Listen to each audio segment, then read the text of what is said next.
우리 공화당의 그 경북교당위원장으로 원래 5월 9일 임명을 제가 공부하고 있습니다. 그런데 지금 우리가 지금 7년간 대통령께서도 싸우고 있잖아요. 참 큰 혼을 했습니다. 지금 언론에서 무조건 우리 공화당을 숨겨요. 이제는 이제 KBS도 좀 많이 달라졌습니다. 많이 달라졌고 지금 자꾸 그쪽으로 바뀌고 있는데 지금 대표님께서도 여러 방송국에 라디오를 버리고 출연을 많이 합니다. 저는 전혀 그런 거 없었거든요. 그러는 만큼 우리 우파들은 왜 됐는지 한테 뭉쳐가지고 같이 가야 됩니다. 저쪽으로 사람 같이 가야 돼요. 그래야 우리가 승리를 하고 바른 길을 가지. 그래, 하여튼 만나서 반갑고 제가 여기서 또 인사드리고 굉장히 고맙습니다. 예, 감사합니다. 와주셔서. 네, 반갑습니다. 제가 사실 무슨 모임인지 모르고 왔어요. 우리 공화당을 잘 모르실 겁니다. 언론에서 7년간을 꽁꽁 숨겨놨잖아요. 요즘 제가 이제 YTN, CBS, BBC, 뭐였죠? 불교방송, 이제 MBN도 왜 우리 공화당을 7년간 숨겨놨을까라는 생각을 저는 해봅니다. 사실 우리 공화당이 정의당보다 돈 내는 당원이 5배가 많습니다. 정의당이 책임당원이라고 그러죠. 10,000명, 우리 공화당은 오늘 현재도 53,000명이 넘었거든요. 당비를 내는 당원이. 근데 언론에서 좌우 언론이 다 우리를 다 숨겼어요. 탄핵에 대한 저는 뭐 사실은 탄핵에 대한 다 공범들이다 이렇게 보는데 우리 공화당을 얘기하면은 자꾸 탄핵 얘기가 나오니까 뭐 우리 공화당 조원진은 금기어가 7년간 금기어가 되어 있었습니다. 당원은 저희들 한 50만 명 됩니다. 50만 명 중에서 한 10%가 돈을 내는 당원인데 정의당이 한 10만 명에 돈 내는 당원이 한 10,000명. 우리는 딱 5배라 보시면 됩니다. 근데 우리 공화당은 뭐 최홍일 위원장 계시지만은 공직에서 그만둔 분들이 꽤 많고요. 우리가 말한 민초정당, 소위 지금까지의 기득권에 의한 뭐 좌우가 똑같습니다. 좌파나 우파 그러한 정당. 오른쪽 좌파들은 지금 389 운동권 기득권이 주로 되어 있고 오른쪽은 그동안의 기득권 세력들이 다 그렇게 했습니다. 어느 대통령 탄핵할 때 제가 그런 얘기를 했더니 사람들이 안 믿었더라고요. 자기 아버지 국회의원 했던 사람들 다 나갔습니다. 그리고 새누리당에서 재산 1등부터 10등까지 다 나갔습니다. 왜 그랬을까요? 기득권을 지키기 위한 싸움이었다. 지금도 그런 싸움이 있는데 요즘 윤석열 대통령 보면은 윤석열 대통령 먹는 거 참 하려고 그래요. 그런데 또 기득권 세력들이 반기를 듭니다. 이제 예를 들어서 김무성 같은 사람은 하향식 공천해라. 이 하향식 공천이라는 게 말은 하향식 공천인데 기존의 기득권들, 실전의 국회의원들이 다 대부분 다 그냥 자기들이 먼저 기득권을 휘두를 수 있는 그런 방식입니다. 그 기존에 있는 사람들이 친박 다 쫓겨나고 나니까 김무성을 비롯한 친이계들이 다 지금 장악하고 있는 거예요. 그러니까 하향식 공천이라고 하면 국민들이 꼭 듣기에는 좋은데 보면은 용산 뭐 그다음에 개입하지 마.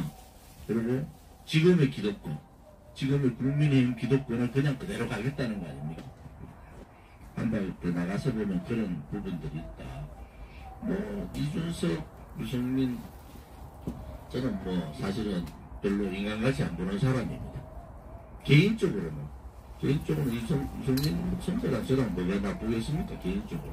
근데 전체 국가를 위해서는 대단히 잘못했다. 그래서 유승민, 김무성 이런 사람은 대단히 잘못했다.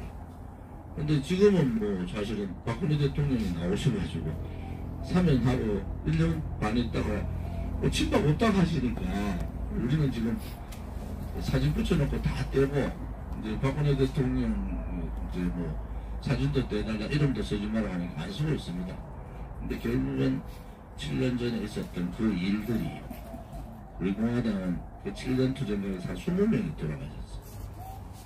저희도 눈앞에서도 쭉 돌아가신 분들이 있고, 이거는 우리가 젊은 목사님도 다니면서 그 진실을 알리려고 하다가 20명 가까이가 줄었으니까 우리 공화당이 흔들림이 없는 게, 그런 사람들 7년간을 아스팔트에서 하루도 안 쉬고 살았어요.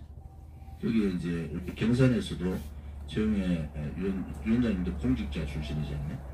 하루도 안 쉬고 살았습니다. 시장 갈 때마다 전부 가고 계시고.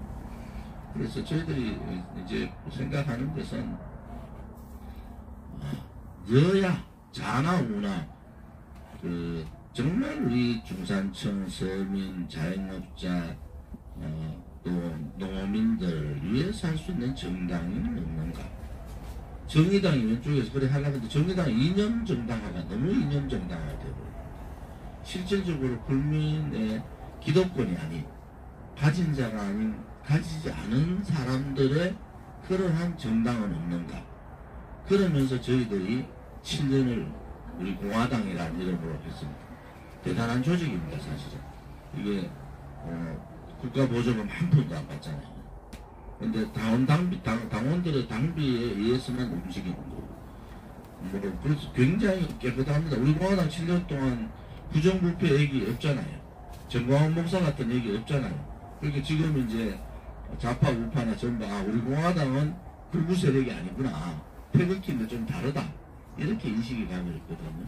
그래서 이제 여러분들이 어떤 정당을 지지하고 뭐 이런 부분들은 이제 그 시대에 따라 다르지만, 여러분들 생각에 따라 다르지만, 우리가 73년의 정당사에 왜 이 대한민국은 소위 중산층을 대변하는, 또 서민들을 대변하는 정당이 없을까? 이제는 그런 기득권에 대한 부분들을 좀 바꿔야 되는데, 윤석열 대통령은 정치에 빛이 없어서 들어와 보니까 이게 뭐 웃기도 안 하잖아요. 아니, 또 바깥에 있다가 들어와 보니까 한동훈 장관은 1년 반 동안 해가 보니까 국회의원들이 하는, 제가 그냥 뭐 짓거리들이 한심한 거잖아요. 좀 개혁을 하긴 해야 되는데 이게 또 기득권에 꽉 막혀 있는 거예요. 기득권에. 왜냐면 뭐 시장 여기 도의원, 이제 시의원 출마했거나 또 국회의원 눈치 안 보면은 안 되는 그런 구도가 딱 박혀 있어요. 국회의원이 안 움직이면요, 아무리 나라가 불의의 나라가 되고 아무리 나라가 개판이 돼도요, 여기에 도의원, 국회의원이 공천받는 시장, 시의원, 구청장 뭐 아무도 안 움직입니다. 왜? 공천을 지고 있기 때문에. 그래서 이런 부분들을 이제 좀 바꿔야 되지 않느냐. 대한민국의 국격은 이미 세계 최상의 국격이 되어 있는데 왜 정치만 자기들끼리 나눠먹는 정치가 됐느냐 하는 부분에서 우리는 7년간 그런 얘기를 하면서 전국을 다녔어요. 그래서 저는 그런 부분에 있어서는 우리 정치의 최대의 개혁은 정치개혁이다. 정치개혁. 그 정치개혁 중에서 첫 번째는 불패한, 그리고 386과 같이 이 썩은 이러한 정치인들에 대한 개혁을 해야 된다. 인적 쇄신을 하죠. 그게 사실 인적 쇄신을 통해야 된다. 두 번째, 정당 개혁해야 됩니다. 왜냐면 다 똑똑한 사람이 정당만 들어가면은 좌우로 딱 갈라서 가지고 국민을 안 보는 거예요. 국민을 안 보는 겁니다. 그래서 이 정당 개혁을 하지 않으면 이 나라의 발전은 힘들다. 그러면 우리가 얘기하는 지금 여의도에 있는 300명의 국회의원들, 이러한 개혁들, 뭐 국회의원들이 특권, 저도 국회의원 12년 했잖아요. 저는 국회에서 엄청나게 많은 이제 국회 안에서 투쟁을 한 사람이에요. 근데 특권 다 내려놔도 됩니다. 특권 다 내려놔도 국회의원도요, 지금 300명 중에 200명만 해도 됩니다. 우리는 200명 한다는 게 비례대표를 그냥 주고 이쪽 전체적으로 권역별 중대선거구제 하면서 국회의원을 한 100명 줄여도 저는 운영이 가능하다고 보는 사람이에요. 그래서 그런 부분들을 할 수 있으려면은 동력이 있어야 되는데, 이제 국회의원 한 사람의 동력이 엄청나게 큽니다. 법을 하나 만들면은 최소한대로 300만 명이 거기에 영향이 있어요. 그러한 국회의원들이 있는 정당이 필요한데 아까 최영애 위원장 말씀대로 좌파들은 어쨌든 민주당이 견제할 수 있는 정의당이 있어줬어요 지금까지. 근데 오른쪽은 아무튼 국민의힘 보수당을 견제할 수 있는 정당이 없는, 여기는 일당 독재, 일당 독식이 되어버렸다.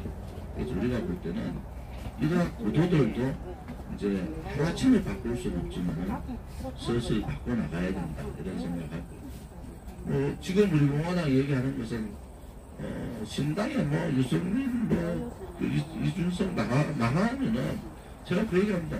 정광훈 쪽만 빼고 다 모여라. 오른쪽에 우파라는 사람들은 정광훈만 빼고 다 모여라. 정광훈 목사는 제가 저 사람 저쪽에서 우리하고 계속 얘기를 했지만 우리가 거부를 한 이유는 종교가 정치에 개입하면요 극단적으로 갈 수밖에 없습니다. 정치는 현실주의고 종교는 기독주의이기 때문에 극단으로 가기 때문에 정치를 개입시키지 말고 그렇게 했는데 하시더라고요. 근데 우리는 지금 7년 동안 그쪽하고는 완전히 다르잖아요. 그러니 지금은 국민들이 특히 언론에서는 정광훈 목사하고 우리 공화당이 전혀 다르다는 걸 알아요. 그래서 저는 오른쪽 힘이 있어야 되는데 윤석열 정부가 성공하지 못하고 예를 들어서 이번에 그 좌파들한테 과반을 넘기면은 윤석열 정부는 그냥 식물 정부 됩니다. 그리고 다음 대권 후보가 있으면 윤석열 대통령 말도 안 씁니다. 지금도 뭐 윤석열 대통령 오른팔이한 장제로이도 뭐 버스 92대 해가지고 5,000명 가까이 데리고 가가 나 서울 안 간다 하고 소위 말하는 윤석열 대통령 최고의 윤핵관이라는 사람들이 들고 일어나는 거예요. 원정도이는 지금 뭐라 하면 나는 윤핵관 아니라고 또 들고 있다. 그래 따지면은 최경환 선배나 조원질 같은 친박들은 참 착한 사람들이야. 대통령이 친박 없다까지 한마디도 얘기 안 하고 가만히 있잖아요. 질이 다르다는 얘기, 질이. 그래서 오른쪽에 성공하려면은 우리 공화당 입장에서는 보수 대통합이 필요하다. 이런 입장을 갖고 있는 거예요. 그러면은 국민의힘에서 뭐 사면을 했으면은 뭐 최경환 선배는 저는 뭐 그렇게 친하지만은 그런 입장에서는 같이 국민의힘에서 경선 붙이면 되는 거예요. 경선 붙이면 안 되는 방법이 없잖아요. 그런데 그런 그조차도 막아버리면은 그것은 새로운 정치를 또 좌파들하고 싸우는 그런 이번 총선에서는 굉장히 어려워진다. 저는 그런 입장에서 우리 공화당 동지들도 갈라서 있습니다. 여러분 우리 공화당이요 전문대학교 이상 출신들이 약 한 60% 이상 됩니다. 그리고 60대 이상과 60대 이하가 나타나지 않는, 당은 돈을 내는데 이렇게 집회나 이런 데 안 나오는 직장인들이 되게 많아요. 그래서 그분들의 생각은 어쨌든 합쳐라 있는 밖에, 어떤 경우는 만약에 윤석열 정부가 뭐 그냥 우리를 그냥 무시하면서 하는 행동 안 된다. 우리 7년 동안 싸워왔던 문재인 정권 때요 다 도망갔습니다. 5년간 엄청나게 조원진을 죽이려고 고소고발하고 했잖아요. 근데 뭐 제가 잘못한 게 없으니까 살아남는데, 결국은 정치인은 국가가 어렵고 국민들이 힘들면 그게 불이라 생각하면 싸워야 되잖아요. 다음에 정권 바뀌가 또 문재인보다 더 좌파들 나오면은 사람은 다 죽더라. 싸우지 않고 굴종하고 고개 숙이고 자기 가족만 생각하고 있던 사람은 다 살더라. 그러면 정의가 없는 거죠. 그럼 국가에 정의도 없고 진실도 없는 거 아닙니까? 그 정의를 세우려고 우리는 그렇게 7년간 싸워왔다. 그런 입장에서 보면은 오른쪽에 우파가 제대로 된 나라를 만들려면 이번 총선에서 전체 대동 단결을 해서 승리하는 길이 있는데, 우리 당의 입들이 전혀 다른 분들도 있어요. 우리 당에서 그냥 끝까지 가자, 우리 당으로 가자 하는 분도 있지만 좀 더 상황들을 좀 더 지켜보면서 저희들이 하겠습니다. 오늘은 뭐 지역적인 정치 문제를 하는 것은 선거법상 문제가 있어 제가 말씀을 좀 드리지만 나름대로 같은 같은 마음을 갖고 있는 분들이 같이 이 자리에 오신 거 아닌가 그런 생각하면서 제가 이 정도로 말씀을 올리도록 하겠습니다. 고맙습니다.